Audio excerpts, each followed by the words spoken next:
Ione Skye, as I live and breathe. Hello. Thank you for joining me in the last video store. Thank you for having me. Usually at this point, Ione, I ask people for a piece of ID so I can sign them up to the store. Yes. But I would say of anyone we've had, no ID necessary for you. Back in the day when my first job ever, I worked in a video store called Mondo Movies. And I think on my staff pick shelf, my genuine staff pick shelf when I was a kid, I had at least 3 movies that you starred in on there. Wow. I had Say Anything, of course. It's one of my favorite movies of all time. Wayne's World, you're the first thing that we see in Wayne's World, one of my other favorite movies. And I definitely had 4 Rooms on that shelf. Oh, nice. At a certain point in time too, with the short film that you made in there with Alison Anders, where you play a coven of witches. Yeah. Very cool. Mm-hmm. And I think I also had the other movie you made with Alison Anders, Gas, Food and Lodging.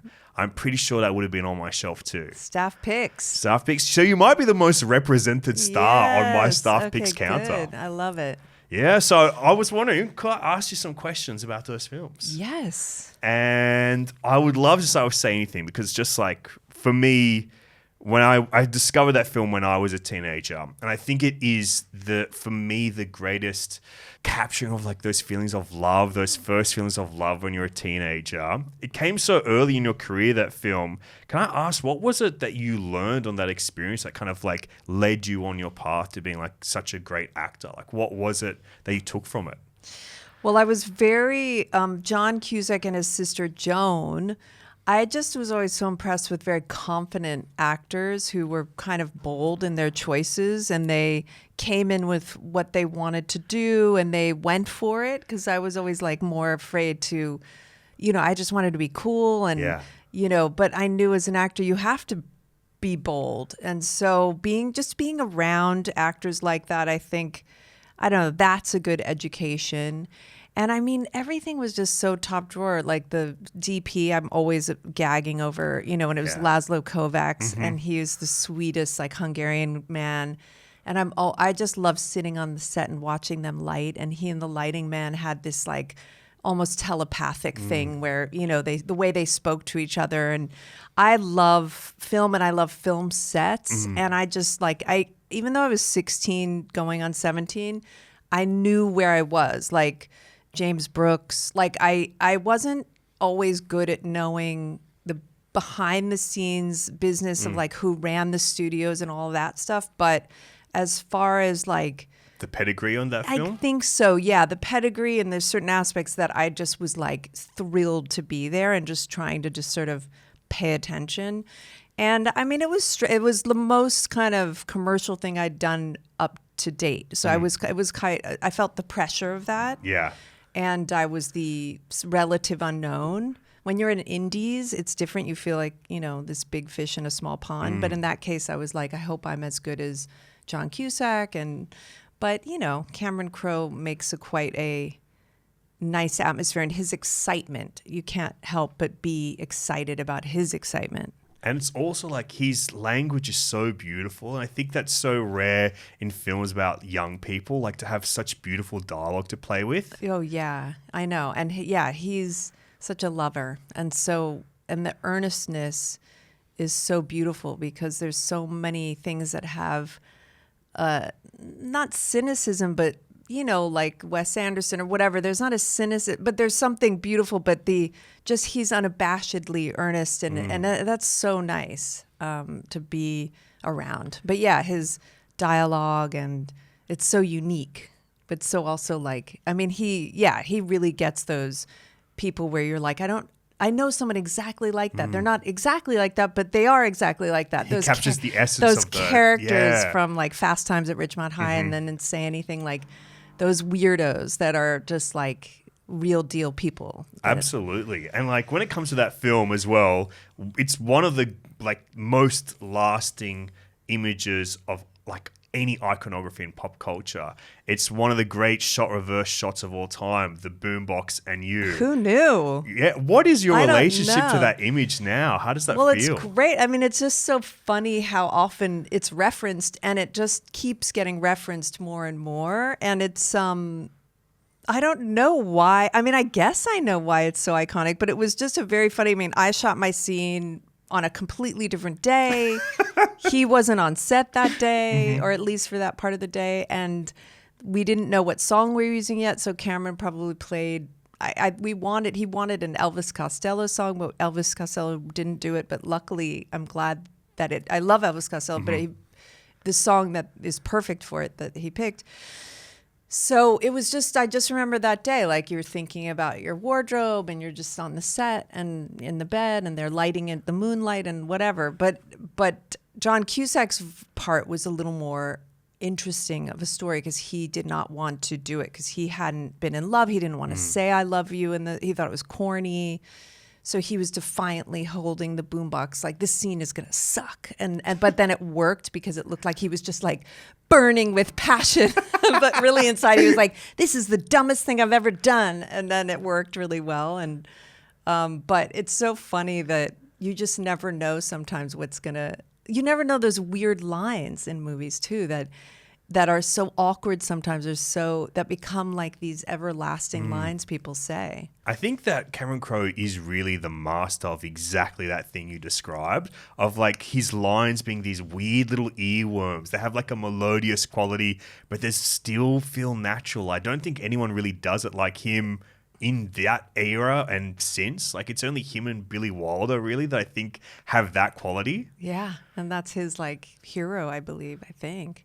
Yeah, it's so funny because it's kind of commercial and just nice and warm, but so unique at the same time. I don't know. It's so cool, like how you still have this appreciation for it. I know right now you're working and writing your memoir. What's it been like going back and like thinking over like your career like that and going back and looking at all these old films and these memories? I mean, I'm really seeing how important it all was to me. I mean, I knew it was, but because my love life was such a big part of my life, I felt like that, and my personal life, I was always sort of obsessed in a weird way with my own life. Not that I was your regular insecure teen and had a hard time in my 20s like anyone, whatever, emotionally or whatever. But I sometimes thought I was more interested in my personal life, but it wasn't true at all. Like the movies and the TV shows and the experiences, like I guess I'm just still learning about what a big deal that was to me. And how you've been shaped by like your artistic career as well. Oh yeah, absolutely. It was so massive for me. I mean, it's still. And what's it like translating those experiences to like written word now? Is it redefining things in different ways, putting a new point of view on things? Yeah, for sure, because you have to make each movie, I'm trying to give what people want, certain movies people want to hear about certain actors and directors and movie experiences. And so almost like writing scenes in a film, you have to make them interesting. And so it's looking at them. I mean, it's my impressions and the things that stood out to me then still stand out to me now. The sort of vignettes and the parts that really left an impression. But yeah, it's a sort of interesting, like making them almost like a story and scenes and then reflections. And I don't know, writing this book has been fascinating.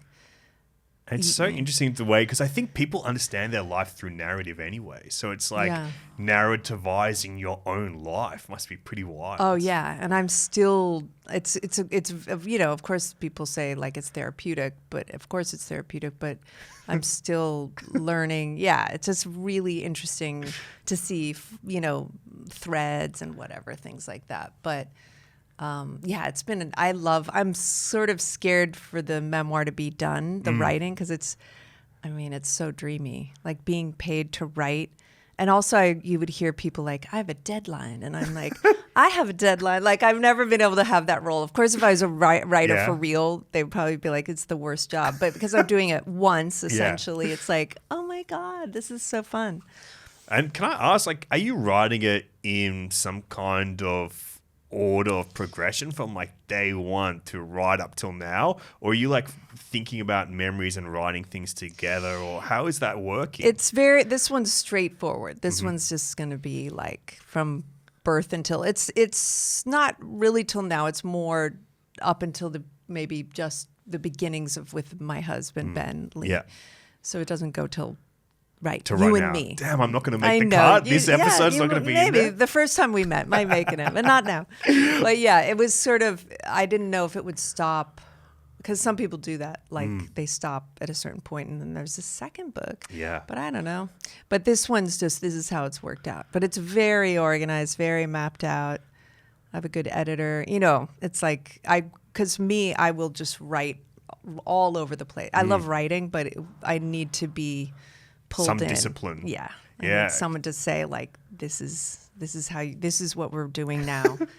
And do you have a title yet? Say everything. Whoa, okay. That's great. Right? I love it. What a great way to tie it all in together. I know. Well, listen, I don't need to sign you up to the store. You're in the system. You can get anything you want. I'm going to give you a new rental combo, one new release film, Okay. 2 of your all-time favorites for weeklies, and then it'll be upon me to find you a recommendation based on your taste. Okay. So I'm going to send you out there. Come on Okay. back. Okay. New release. Wow, Ione, what a beautiful stack of films you've placed in front of us here. Thank you. We're going to dive into each of these worlds one by one. And the Okay. first film is your new release. And I got to say, one of the most exciting freaking times I've ever had in the cinema. And I don't even know what section of the store we could have placed this in because it defies genre, because it's every film genre. You've selected the Tollywood film RRR. Action. Yes. For me, I've seen it recently. I didn't hear about it. My kid told me about it. And you know, the way someone talks about something, and she showed me one scene when the two men finally meet and then they do a dance underwater and they join in a brotherhood. And one of They join in a brotherhood is the best way to put it. I don't know if it's called a set piece. I suppose it's beyond set pieces. It's beyond set pieces. Absolutely. It's like, it's amazing. And I even showed Ben, who cares nothing for adventure sequences, anything like that. He likes a different type of movie. And I was like, no, you just have to see this.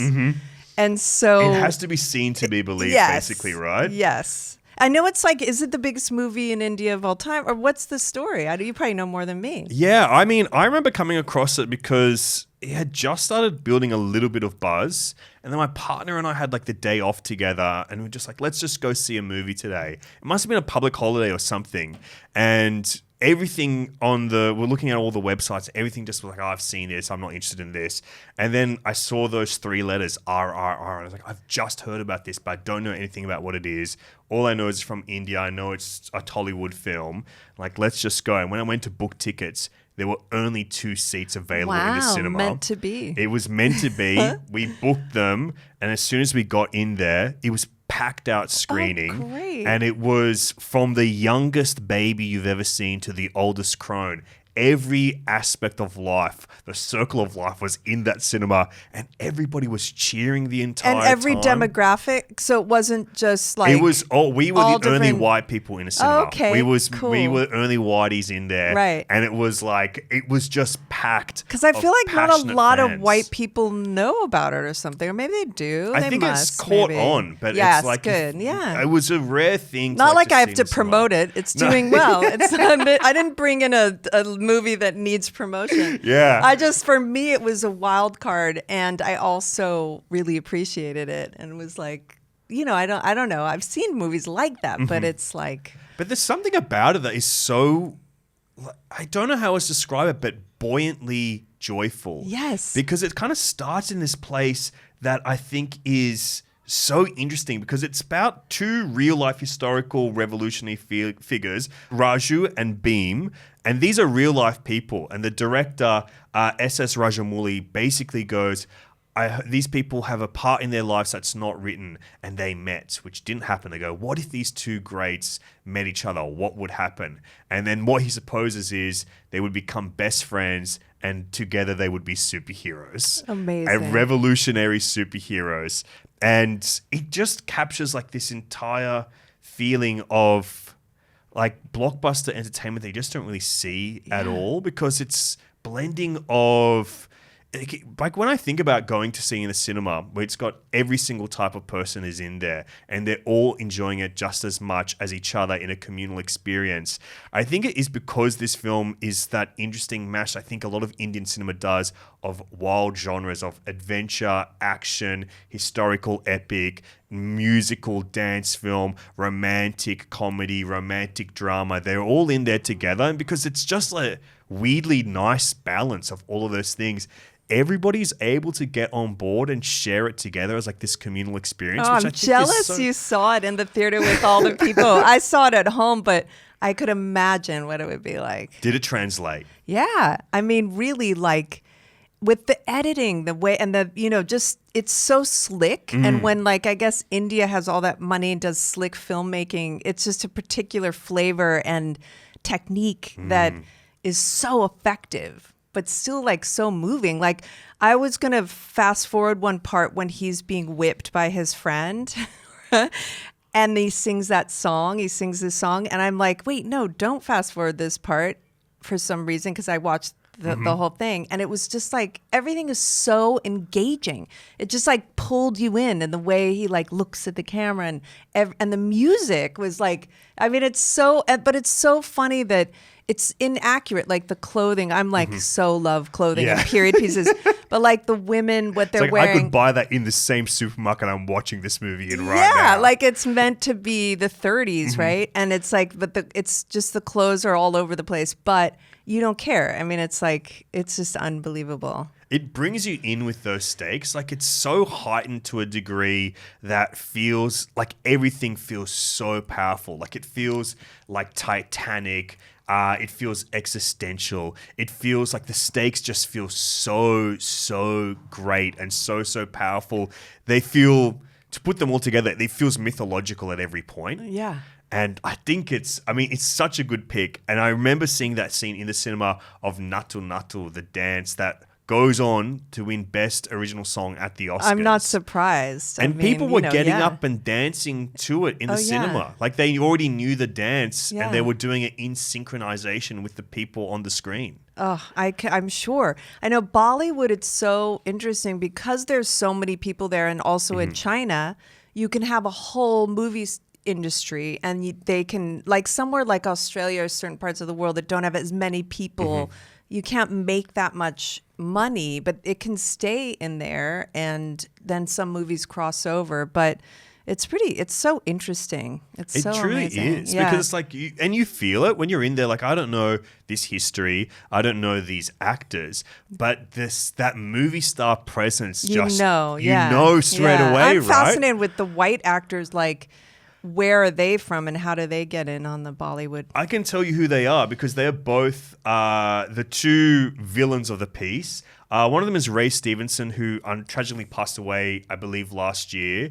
His last big role was in the Star Wars, one of the big Star Wars TV show programs from last year. But he was in Punisher Warzone, a bunch of like other fun adventure type movies as well. But then Alison Doody, who plays the female villain, she is an Irish actress best known as a Bond girl in A View to a Kill. That's my era of Bond films when I was a kid. If I was going to the theater, I believe I would have seen. I mean, then there's the old ones that I probably watched, the Bond films, but. Oh my God, that's right. And she's also Elsa Schneider in Indiana Jones and the Last Crusade. Oh, wow. The villain love interest in that too. Amazing. And I didn't recognize either of them while I was watching the film. Right, because it's such a unique world that you just sort of feel like it's almost like a cartoon or something, like these aren't real people in a weird way. I love the young main heroine. It was so sweet. Can I ask, would this be something you'd be up for? Would you be up for doing like a Tollywood or a Bollywood film playing a heinous villain like these two do? Oh, yeah, absolutely. I mean, I would absolutely. I did a strange movie in Rome and Tunisia that was a big budget film, and it was such an adventure, and it was such a great experience. And the job didn't come out well, but I liked the experience so much. I like working in, for me, exotic places. Yeah. So in Tunisia, was that your most exotic locale? I think so. Yeah, it was incredible. It was such a bizarre translated from Italian script.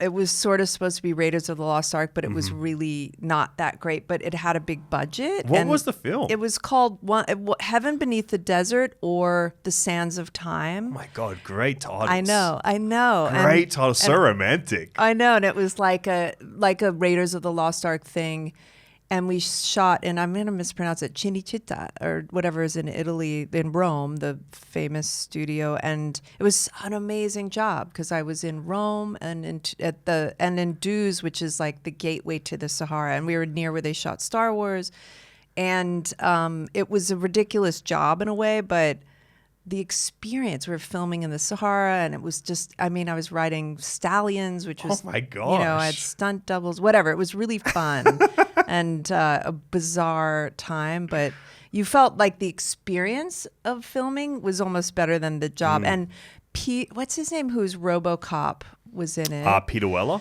And an actor from Das Boot, I think Yeah. you say, not Boot, I think it's Boat. But I've always said Boot, but I think I've been wrong my whole life. I know, me too. I just found out I was wrong.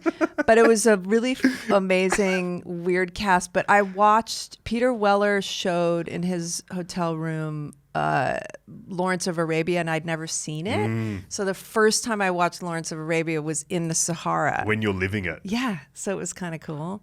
Anyway, it was one of those weirdo jobs, but the just having a driver and on my days off, just like wandering around. But I had a friend and I was like, you have to cover up. We're in Tunisia. And she didn't believe me. And she came, I see her walking toward me on the set wearing a costume she had borrowed from the wardrobe trailer. And I was like, what are you doing? She's like, you were right. I was like wearing short shorts and walking around. I was like, I told you, like the kids in the village were like pointing at my butt.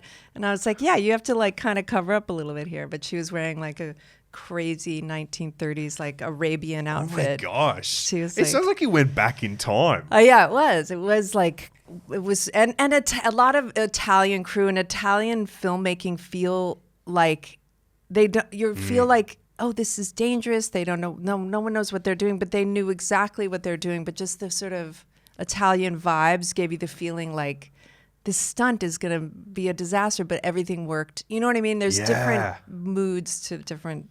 You just reminded me, I saw this great film recently. I have to look up what it was called. But it was a Greta Scacchi film, and it was about like the production of an Italian film. It's called A Man in Love. Have you ever heard of it? It sounds familiar. It's Greta Scacchi and Peter Coyote, and they play movie stars like working in the Italian film industry. What year? What era? This is 1987. Oh, I bet you I want to see that. I love, don't you love just sometimes watching movies just to get in the vibe of the time? Like, absolutely. You know what I mean? It doesn't even matter if it's like that good. You're just like, I just want to be in this atmosphere. And I would say probably people like you and I that really love films, like they're always like, it might not be the most perfect film or anything like that, but if there's one thing that entices you or interests you, I feel that love for it. I think that's why I just care about movies so much. I'm like, it transports you somewhere. It gives you something. Yes, it's transports. Before we move on to our next film, I got to ask you, you're from LA, the home of like the best video stores in the world. Oh, yeah. Do you have any like great video store memories or like that feeling of discovering stuff in the video store? I mean, I miss it a lot. So there was like Tower Records, right? And I miss that so much going in. I mean, it's similar but different to going to buy a book. But it's like you go in and you knew what you wanted, but you kind of forgot, and I loved getting lost in a video store and just like wandering around and looking at everything. And then I made a point, like, write down what you want, because I would always go in and then completely get distracted and just be in there forever. And like, wait, didn't I have an idea of what I wanted? But yeah, and then there was one in New York called Kim's Video. Kim's Video. There's a documentary coming, I think, at SFF this year. There was one last year too about Kim's Video, but I'm dying to see more about it. Oh yeah, because Tower, there was no judgment. Like you could go to any genre, no biggie, whatever you're into. Kim's was snobby, but fine. But it was like, if you were like, do you have Kubrick movies? They'd be like, yeah, over there. Like, you idiot. Like, what do you think? Of course we do. And it was just very like you felt the judgment if you didn't know, like, cool, if you weren't a cinephile or whatever the word is. But they had the best. That was also great because they had such good videos, and it felt like film school or something. And yeah, Kim's had its whole thing, whereas Tower was like for everybody. I think I also remember you telling me ages ago, if I remember it correctly, you discovered a lot of films through the Z Channel, right? Yeah. Can you tell me about Z Channel? Z Channel was there's a documentary about that, but there was a channel that was just this one guy. It could have been someone like you or whatever, but they just... A soldier of cinema. And so it would have like British New Wave, or what are they called? Kitchen sink dramas or whatever they're called. So I saw a lot of those great black and white 60s British movies, and then there would be...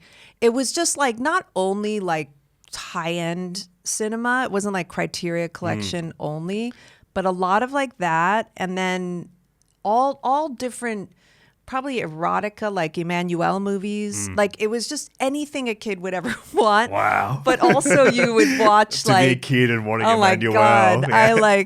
boy, that was the best. And just all sorts of it was as if I went to film school. Like and we all who watched it know what we're talking about. So I guess that's what I mean. And my mom loved movies, but I guess I saw a lot through the Z Channel. And the documentary by the Z Channel is just fantastic. It was something when I was in the video store would be one that I would put on all the time. Oh, yeah. Because I feel like it would inspire people, like walking around the store, like trying to find really cool, weird things. Yeah, some were weird. Some scared me, like almost scarier than horror movies, were those just weird movies that when you're a kid, they're just something, I don't know what they would have been, but I just remember being like weirded out by certain movies that weren't. Because I guess if it's a horror movie, that's a horror movie. But You know the feeling it's going to give you. Yeah, some were just like strange, and I'd be like kind of freaked out. But yeah. Just the strange Thanks, aura. Z Channel, yeah. Weekly. All right, well, let us get into your weekly picks. Your first weekly film has to be one of the most significant directorial debuts of all time, a film that kicks off an entire independent movement of American cinema, which I would say you're a big part of, that movement as well. 1989 from Steven Soderbergh, Sex, Lies, and Videotape. Yes. Comedy.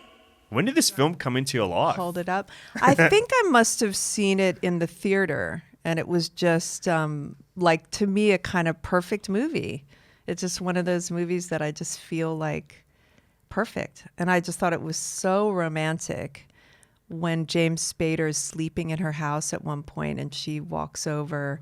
I just love those like moments where they don't do anything. The build up to them. It's just so romantic. It's so romantic. But yeah, I just think it's kind of a perfect movie. But I think I must have seen it in the theater. Maybe in New York? Yeah, I love the way you describe it as romantic, because it's like, this is intense, sexy thriller that plays on like the power of sex and sexuality, but in a way where it's like, because it's all in the aura. It's all in like the mystique of it all. It's like you're not seeing like nipples and penises and stuff. Yeah.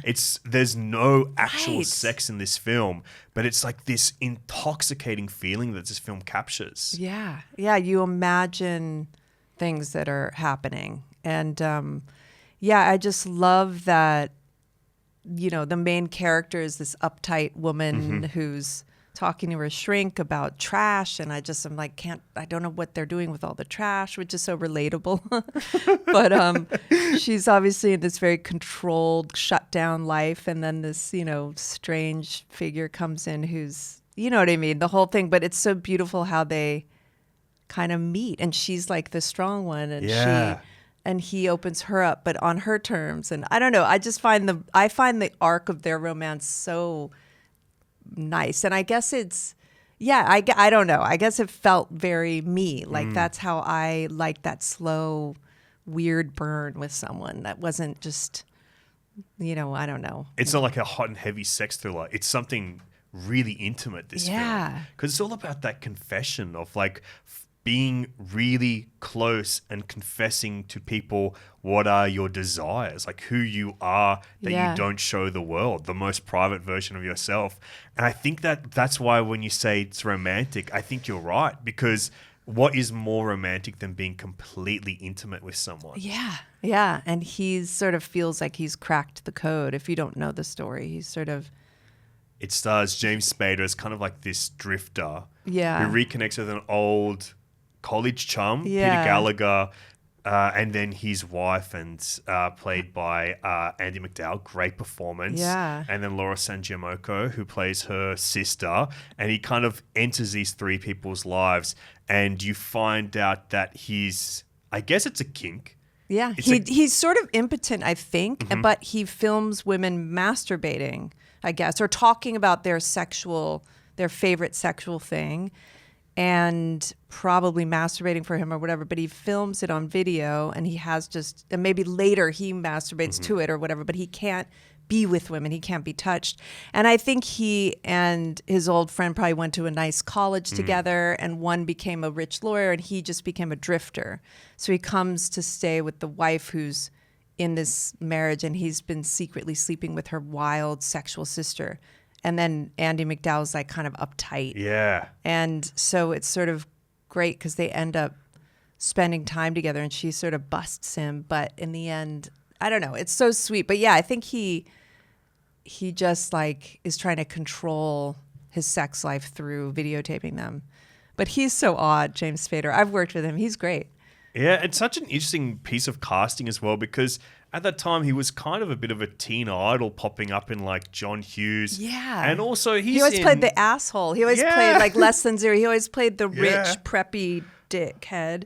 And in this, he's this like, it's perfect casting in a way because you can tell he's like waspy, preppy. Like he just can't not be that guy. And it's about who the secret is of that guy and exposing that in this film. Yeah. And then it basically kicks off this whole second act of a career for him, playing in darker works like this, like that play on sex, like Crash with David Cronenberg. Oh, yeah. And then Secretary. And it's just Yes, like, that's right. it unlocks this whole thing. I think it was a triumph of casting across the board, because Peter Yeah. Gallagher is so fun in this movie. Oh my God. And Did you see Endless Summer? Summer Lovers? Summer Lovers. I Do you love love Summer that movie? Lovers. I Ah. love it. It's him and Daryl Hannah and they're in Yes, Greece on this yes. summer holiday. Yeah, I Any know. movie where a guy plays a Greek guy, I've seen it. Okay, I get it. I know. He's not. Is he Greek? No, he's not Greek. But he plays But Greek. he could play Greek He could. beautifully. Oh, He's yeah. got those eyebrows. I mean, I don't have those That eyebrows. is- That's what I'm lacking. Oh, I want want a transplant want with Peter those Gallagher. I know. That movie is so fun. Yeah, he's great. He's so good in this. Yeah. In Sex, Lies, and Videotape is playing the asshole. And Andy McDowell, I think, just accessing something that's so different. Like, you wouldn't really think of her for this film, but Yeah. I think that's the perfect casting because of that, right? Yeah. I know. I can't. That's right. It's his first movie. So yeah, that movie is one of those films. Like if ever it's on, I'm like, okay, I can watch this. And it kicks off like this really like fervent period in like American filmmaking. Was it exciting being, I mean, of course it's exciting around that time, but like, did you feel like you were part of something when you're jumping into like this era of filmmaking? I didn't feel it until after, when it was like Indie Darling and Golden Era of Indie. Like then it started being branded like the way that Brat Pack was branded a little after, like while it's happening.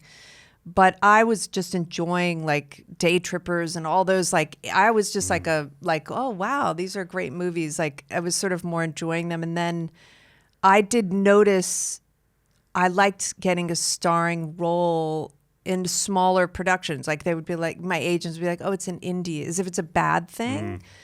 And then sometimes it was confusing because you were like, oh, well, what is this? Who are these people? But you know, if you lucked out and ended up with a new director who's good, because you never know if someone's new. But I lucked out and ended up in a couple of good indies. And then a couple years later, you look back and you're like, oh, I was a part of that. So it's great. You can only define it in retrospect, basically. Well, I just love this pick. I think it's such a cool film. And I watched it again recently and you just feel all that tension. And it even feels odd in Soderbergh's very eclectic filmography. Like, it's not really the kind of feelings he revisits exactly with other stuff. But it's like great cast, great script, great direction. But the thing that really sticks with me is it's the first time Cliff Martinez, like the great composer as well, like basically makes a soundscape, like a sonic world for a film as well. So it's just like, oh, everyone's at the start. Right. Maybe that's also part of why I didn't think about that, why I loved it so much. Yeah. So some directors seem to have something like Scorsese has like brothers betraying each other, like, I don't know, Fellini might have like moms and boobs. I don't know. Yeah, he loves big boobs. He loves his wife as well. That's it. And like, so you're saying Soderbergh in this, what do you think does he have a through, what are your favorite? I can never remember. Yeah, I don't know. I think because he's got such an eclectic career because he makes like so many. He's like the rare auteur journeyman where he makes everything himself. Yeah. And he's undeniably an auteur exploring stuff. But he picks something different. And he plays in like so many different genres. Like I love Ocean's 11 because it's such a fun ride. Yeah. But then I also like his Che Guevara movies that he made with like Benicio del Toro. I love Traffic. I love Aaron Brockovich. Yeah. So it's just like, I think he wants to explore everything basically.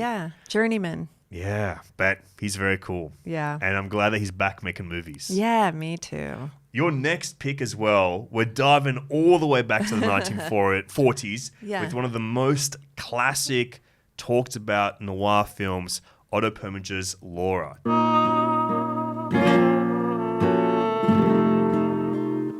Crime. Tell me about when Laura came into your life.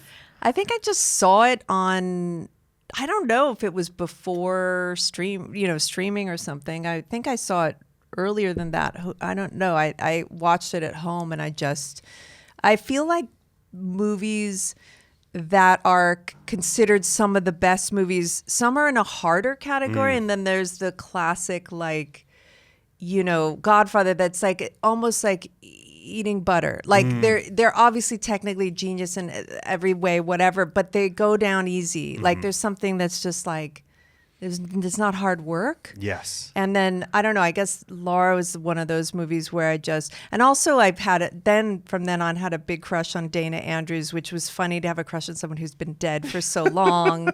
And Jean Tierney is amazing. It's a great characterization, her performance as Laura. I know, And then I don't know who the actor is. Also, the first scene, there's someone who's typing in a bathtub and he plays one of those Machiavellian, maybe gay, maybe not, but very coded character. The actor is Clifton Webb. Right, Clifton Webb, who reminds me of, there's a few actors who are similar, but being in a bathtub writing, I think that's been in other movies, but I've tried that and it's hard to do. You've got to have that nice board that they have that's across the entire bathtub. It looks better. Like some people I know watch TV or they have and it's like, I've even tried that, like staying in a hotel here and there. And I'm like, I don't know if I want to be in the bath that long.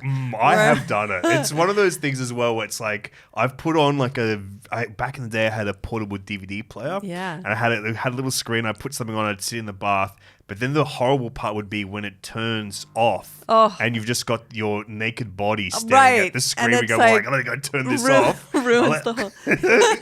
You're confronted with that dark mirror staring right back at you. That's hard. But I think that's based on the screenwriter, the American Blacklist screenwriter, Dalton Trumbo. He used to write all his screenplays in the bathtub. Oh, yeah.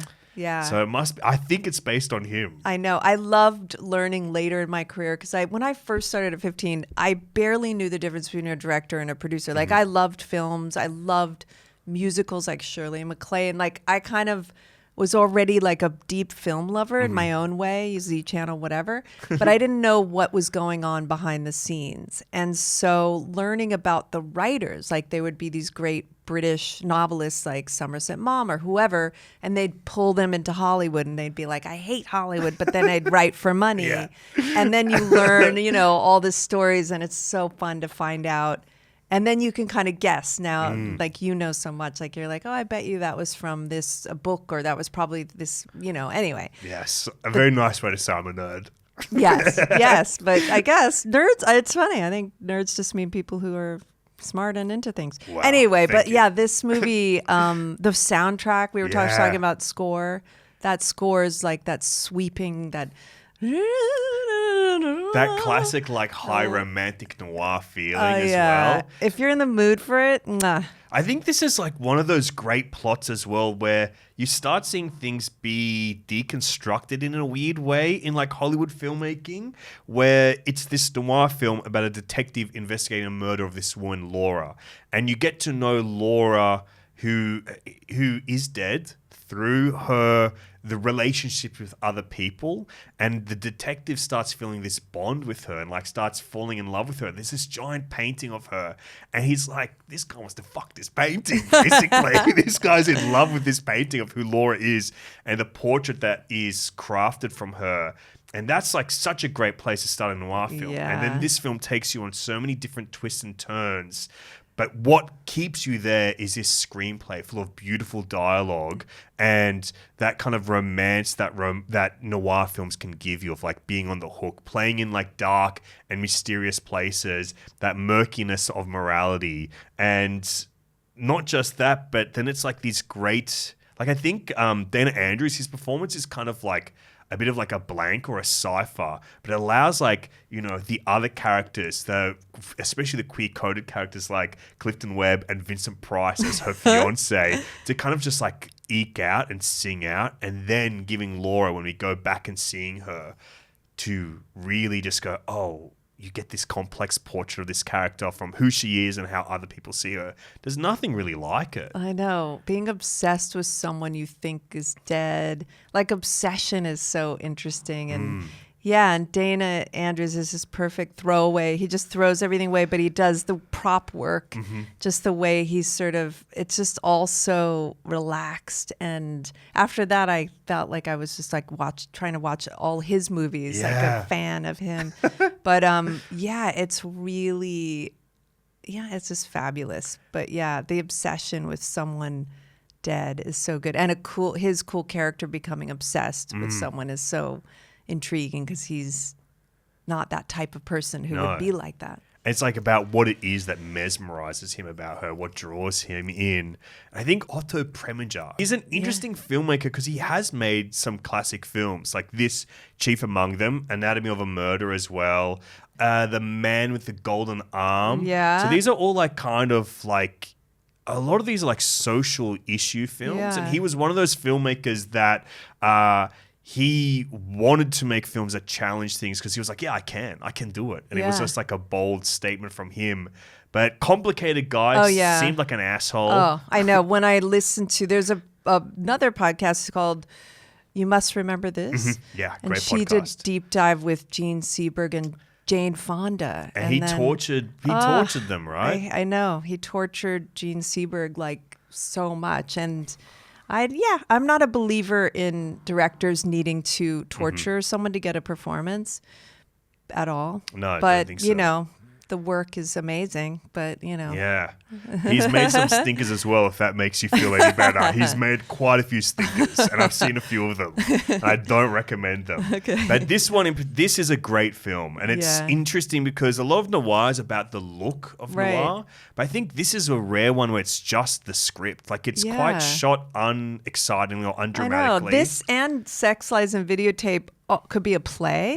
It's absolutely. a few characters, not many sets. But whereas RRR, that's I don't something even else. know how they did all like. RRR can't be a play, but I think it could be a pill one day that you take and just go, wow, I experienced all of that. It could be a comic book, but can't be. Yeah. But yeah, this is a few characters, and the sets are like, you can almost think you could push your hand through the sets. Like, they look very much like a set. Yeah, it's a great film. Laura. I'm so glad you put this back on the radar, because the first time I saw Laura, I didn't really connect with it, but I revisited it again and I go, no, this is excellent. I forgot that's Vincent Price. He's so funny and lumbering and tall. I remember him. Didn't he become? He always seemed more slender, yes, right? and But he he's became like, classically in horror movies. Like he was like the great like horror host, and a lot of the like House of Usher, the late Roger Corman, the kind of films that he would make about based on the Edgar Allan Poe stuff. Yes, so yes, he was yes. popping up in and a he lot like of those. shrunk down and dyed his hair dark or something. Or Yeah, something. In or he this went he looks very white. He's very always been very sallow or like very gaunt. But in this he's like he looks like a lumbering, tall, young. It's so funny. he's a linebacker in this. He's a linebacker, and he's sort of like ditzy or like plays a different character. Oh, he's gay. He's so gay in this movie. Yeah, and I think it's also so weird with Vincent Price.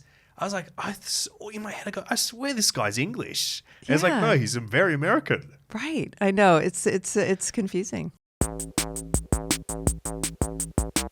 Soft pick. Well, we've come to the part of the show where I'm going to give you your fourth film. And it's going to be based on your taste. Okay. And I was kind of like, there's so many interesting threads to kind of pull apart in these films you presented me here today. But I think the idea of obsession came up a couple of times. Right. And I thought that's something so interesting, like this idea of obsession and becoming mesmerized by someone, especially through like the politics of sex. And I think that's apparent in Laura. I think that's obviously apparent in Sex, Lies and Videotape. And maybe in RRR too, in a certain way. Those guys definitely have a really tight bond. Yes. So there's something interesting There's there. a brotherhood. And I was kind of like, there's this film that I've wanted to bring into this show as a recommendation for some time. And I just thought, no, this makes sense because it also has like this quality, this really cinematic, immersive quality that I think all of these films have, that also has this interesting physicality to it, this dance element to it. And it's this film from a filmmaker I really love, a Chilean film from the Chilean filmmaker Pablo Larraín, who did Jackie, he did Spencer, the Kristen Stewart, Diana film. Right, okay. But this is a film he made called Emma.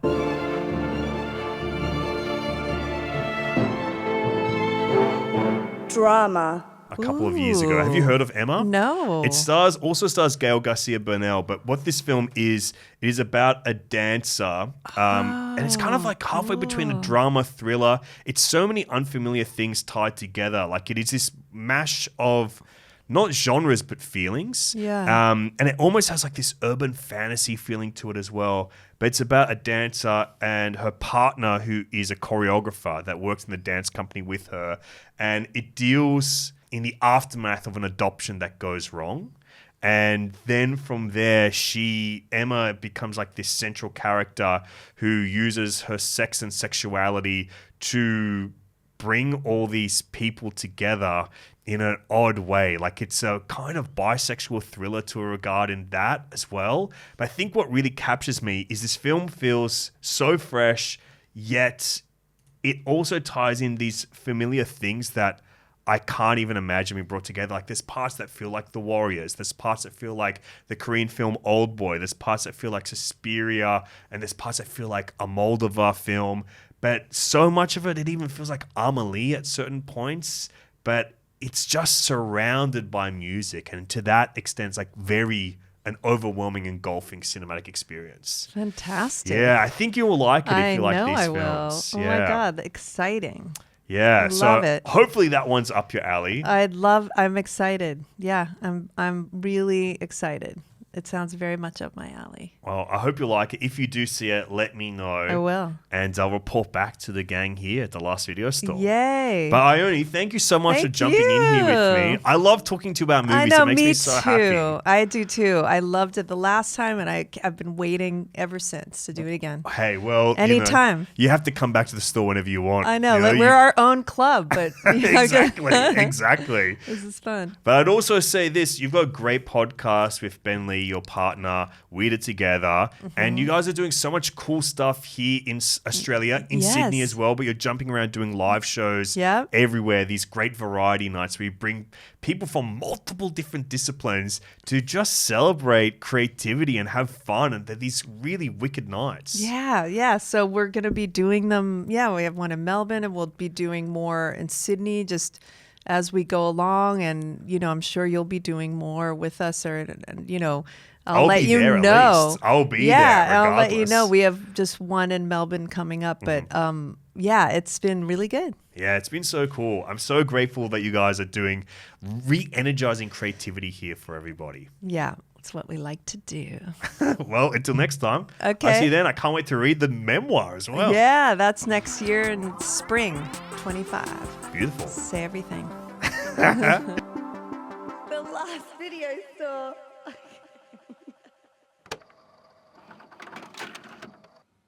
Wow, babies, my return shoot rats. What a beautiful chat with the iconic Ione Skye. I'm so chuffed to have had her in the last video store. She's just so fun, so warm, and a great film mind, which is who we want to be talking to on this show. And if you want to hear more from Ione Skye, you can hear her every single week on her lovely podcast with Ben Lee, Weirder Together. I'm a big fan of it. I reckon you will be too, so check it out. And, of course, keep your freaking eyes peeled, babes, for that memoir. Say Everything. What a great title. I cannot wait to read it. And let's get into her picks. Her new release film is RRR, which of course you can find on Netflix. Sex, Lies, and Videotape is a little bit harder to find, but I think it might be on Binge at the time of recording this. If not, keep searching for it. There's a great Criterion copy as well that I love in my collection. Then we've got Laura, the noir classic, which is available to rent on Apple Movies. And my staff pick recommendation for Ione is Emma, which is on Stan. It jumps up and down on SBS On Demand in Australia. And of course, you can rent it in multiple VOD places. Now, before we wrap things up, I just want to say thank you to all the listeners out there and viewers.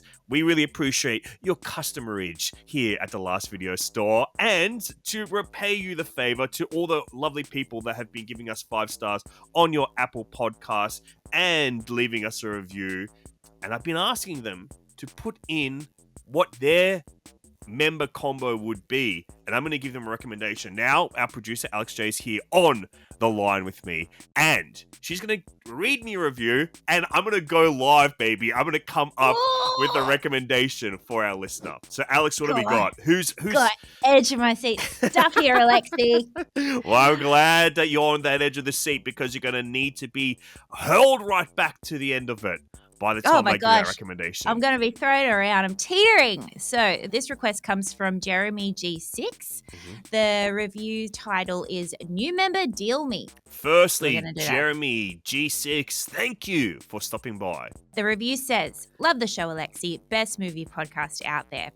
My new release would be The Killer, and 2 weeklies would be Two Hands and Ex Machina. Wow, great movies, by the way.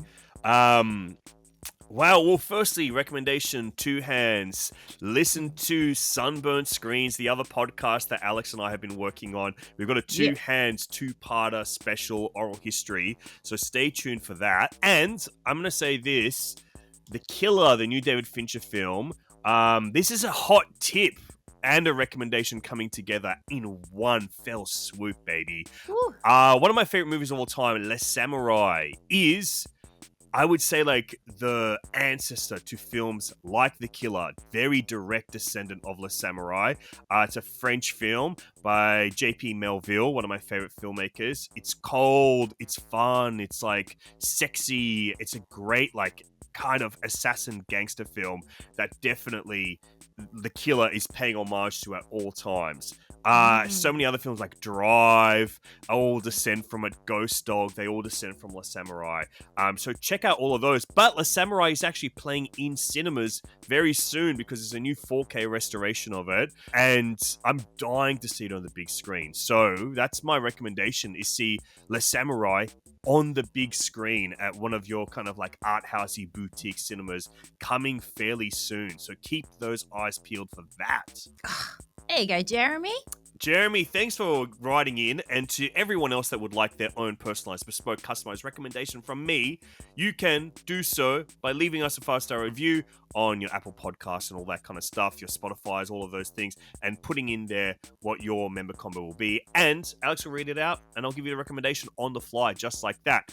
Until next time, thank you for joining me in the Last Video Store, and I hope to freaking see you soon in here, dude. I hope to see you in here once again, returning those movies, halving those late fees for ya.